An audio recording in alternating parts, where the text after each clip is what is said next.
பொள்ளாச்சி பாலியல் வல்லுநர் சம்பவத்தில் முதல் தகவல் அறிக்கை தாக்கல் செய்ய அதிமுக ஆட்சியில் 12 நாட்கள் ஆச்சு.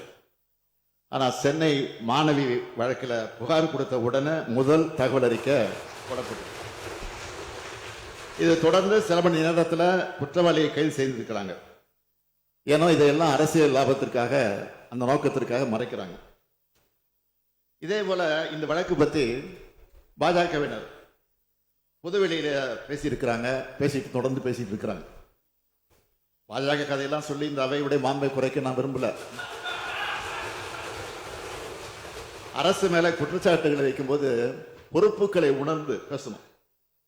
உச்சநீதிமன்றம் அமைச்சிருக்கக்கூடிய சிறப்பு புலனாய்வு குழு விசாரணை முழு வீச்சில நடத்தப்பட்டு இருக்கு. வேற யாராலும் சம்பந்தப்பட்டிருக்காங்கன்னா தெரிய வந்தா அது யாரா இருந்தாலும் சரி, எந்த பின்னணியை சேர்ந்தவராக இருந்தாலும் சரி, கடும் நடவடிக்கையை நிச்சயமாக உறுதியாக நாங்கள் எடுப்போம்.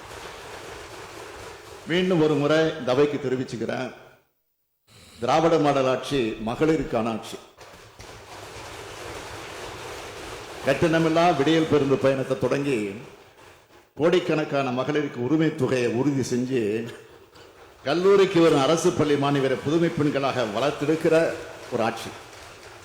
எனவே மகளிருக்காகவே நாள்தோறும் திட்டங்களை தீட்டி அவங்களுடைய பேராதரவோடு செயல்பட்டு வர இந்த அரசு, எனவே இந்த அரசு மேல அடிப்படை இல்லாத குற்றச்சாட்டுக்களை சுமத்தி அதன் மூலமாக களங்கப்படுத்தலாம்னு சிலர் நினைக்கிறாங்க. அது ஒருபோதும் எடுபடாது. செய்திகளை உடனுக்குடனும் துல்லியமாகவும் தெரிந்து கொள்ள சப்ஸ்கிரைப் பண்ணுங்க.